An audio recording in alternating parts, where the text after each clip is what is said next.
बीवी का गुलाम। भाई, बीवी की बात सुनना हर समझदार व्यक्ति का फर्ज होता है, माना। लेकिन ये क्या कि सिर्फ सुनते ही रहो और अपना कोई दिमागी ना हो। अरे सुन रहे हो? अरे सुन ही तो रहा है ना, और कर ही क्या रहा है ये? सुन रहे हो? ऐसे बोलती है जैसे मेरा लड़का बहरा हो। हाँ हाँ बस करिए अब। बहरा ही तो है आपका लड़का। बीवी की बात को जो ना सुने उसे बहरा ही कहते हैं। अरे कहाँ रह गए? सामने से दिनेश हरे रंग की कमीज के साथ पीले रंग की पैंट पहनकर खड़ा होता है। देखो, जरा देखो खुद को। माँ ने तो न जाने क्या क्या पहनाकर बड़ा कर दिया, लेकिन फैशन सेंस बीवी ही देती है। देखा क्या जच रहे हो? तभी पास खड़ी बहन आ जाती है। बस एक कमी है भैया, गले में नीले रंग का रुमाल बांध लो, फिर तो पूरा रंगारंग कार्यक्रम लगोगी। ये क्या है भैया, मतलब कुछ भी पहन लेते हो? अरे क्या पहना है ये? अब तेरी भाभी लाई है। वो रंगीला फिल्म में आमिर खान ने भी ऐसी ही ड्रेस पहनी थी। क्यों रमा, कैसा लग रहा हूँ? बिल्कुल आमिर जैसा लग रहा हूँ ना मैं? आमिर खान? वो तो आपके सामने कुछ नहीं लगता है जी। कैसी बात कर रहे हैं आप? तो सभी हीरो से ऊपर हैं। अच्छा चलो, मैं ऑफिस के लिए निकल रहा हूँ, देर हो रही है। अरे भैया, ये मत पहन कर जाओ, लोग हंसेंगे। देखो शिल्पी, अपने पति को बताना कि क्या पहनना है और क्या नहीं, समझी? अरे रहने देना बिटिया। पर माँ, भाई तो मेरा है ना, तो मैं। अरे रहने देना, जब तेरे भाई को ही कोई फिक्र नहीं है तो तू क्यों चिंता कर रही है उसकी? दिनेश दफ्तर जाता है, जहाँ रास्ते से लेकर ऑफिस तक सब उसे घूरते हैं और मन ही मन हंसते हैं। क्या बात है, ऐसे तो कोई मुझे देखता भी नहीं था। आज देखो कैसे सभी घूर रहे हैं। तभी दिनेश के दफ्तर में काम करने वाली श्रद्धा आ जाती है। क्या बात है दिनेश जी, लग रहा है जैसे कोई हीरो ऑफिस में आ गया हो। अच्छा, मतलब आपको भी पसंद आया? कल से ना मैं ऐसे ही ऑड कॉम्बिनेशंस पहन कर आऊंगा। आपको तो पता ही है कि मेरी नई नई शादी हुई है। तभी दूसरा बोल पड़ता है। ओहो, मतलब पसंद भाभी जी की है। वैसे दिनेश जी, बीवी की इतनी भी बात नहीं माननी चाहिए। जलन हो रही है आपको? श्रद्धा जी ने मेरी तारीफ कर दी तो हैं? कोई बात नहीं, जलिए जलिए।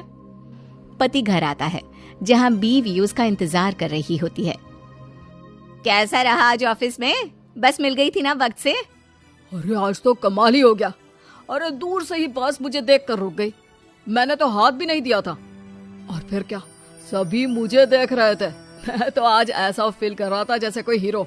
देखा, मेरे कहने पर चलोगे तो राज करोगे पूरी दुनिया में।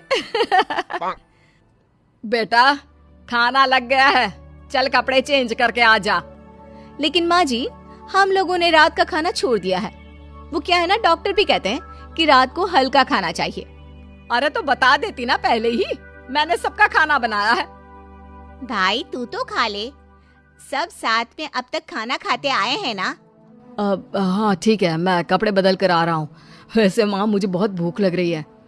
दिनेश वहाँ से कमरे में चला जाता है, जहाँ उसके पीछे पीछे पहुँच जाती है रमा। ये क्या है जी, जब मैंने कह दिया कि हम लोग रात का खाना नहीं खाएंगे तो क्या जरूरत थी हाँ कहने की?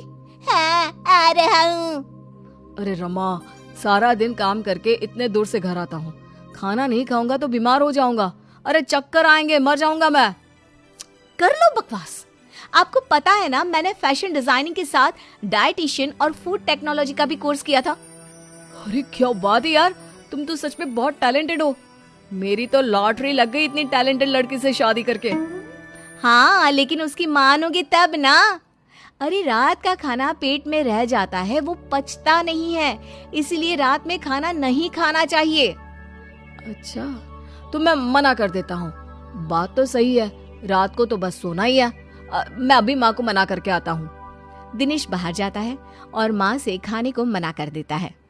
देख बेटा, ठीक है कि बीवी की बात माननी चाहिए, लेकिन माँ की भी बात सुन ले। हल्का खाना है ना, तो तू ये 1 कटोरी दाल और 1 कटोरी ये हरी सब्जी खा ले, ठीक है? ठीक है माँ, ऐसा करता हूँ। बस भूख तो लगी रही है, पर माँ बताना नहीं, रमा को बुरा लग जाएगा। बस एक शर्त कि तुम रोज ऐसे ही खाकर जाओगे। अच्छा ठीक है, मैं रोज ना सिर्फ दाल और सब्जी खाऊंगा। दिनेश खाकर कमरे में जाता है जहाँ रमा इधर उधर घूम रही होती है। अरे क्या हो गया मेरी डॉक्टर साहिबा को? कुछ नहीं, बस वॉक कर रही थी। रमा को भूख लग रही होती है, लेकिन वो करे क्या? कैसे कहे कि चलो दिनेश खाना खा लेते हैं। वहीं दिनेश मन ही मन माँ और बहन का शुक्रिया अदा करता है। दोनों सो जाते हैं, लेकिन आधी रात को। हाय क्या करूं, भूख के मारे नींद ही नहीं आ रही। चलकर देखती हूँ क्या क्या रखा है। रमा किचन में जाती है, लेकिन बाहर ताला लगा होता है। हे भगवान, किचन में ताला कौन लगाता है? पानी पीकर ही सो जाती हूँ। अगले रोज जब सब नाश्ते के लिए बैठे होते हैं तो रमा, पूड़ी, एक और पूड़ी। भाभी इतना भी तला नहीं खाना चाहिए, आप तो डाइटिशियन है ना। हाँ रमा, मैंने भी मेरी सहेली मैगजीन में पढ़ा था कि ज्यादा तला खाने से फेस पर पिंपल्स निकल आते हैं। अरे बस बहू, अब नहीं, 2 से ज्यादा बिल्कुल भी नहीं। अरे कल को तेरा फेस पिंपल से भर गया तो मैं कहाँ इलाज करवाऊंगी? रमा जैसे तैसे आधा पेट खाना खाकर कमरे में चली जाती है और फिर होती है रात। माँ ला, जल्दी से दाल और सब्जी दे दे। हाँ हाँ, लेकिन बेटा बहू, अरे माँ वो डाइटिशियन है ना, उसकी आदत है भूखे रहने की, लेकिन मुझे तो तूने हमेशा खिला पिला कर पाला है। चल माँ, अब मैं चला अपने कमरे में। वहीं रमा एक बार फिर भूखी रह जाती है। दिनेश, वो तुम रात में खाना नहीं खाते हो तो तुम्हें कोई प्रॉब्लम तो नहीं हो रही है ना? दिनेश, जिसका पेट उसकी माँ के खाने से पहले से ही भरा हुआ था। नहीं तो मेरे लिए मेरी बीवी का आदेश सर आंखों पर। मैं नहीं खाता खाना, और सच्ची रमा बड़ा एनर्जेटिक फील करता हूँ मैं। रमा जिसका पेट पूरा खाली था, वो सोचती है कि कहाँ फंस गई।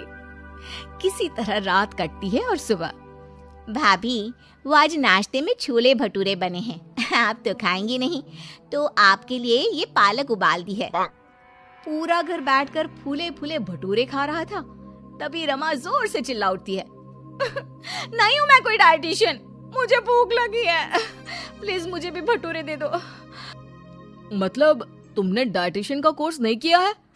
नहीं, वो तो मैं बस तुम्हें इम्प्रेस करने के लिए।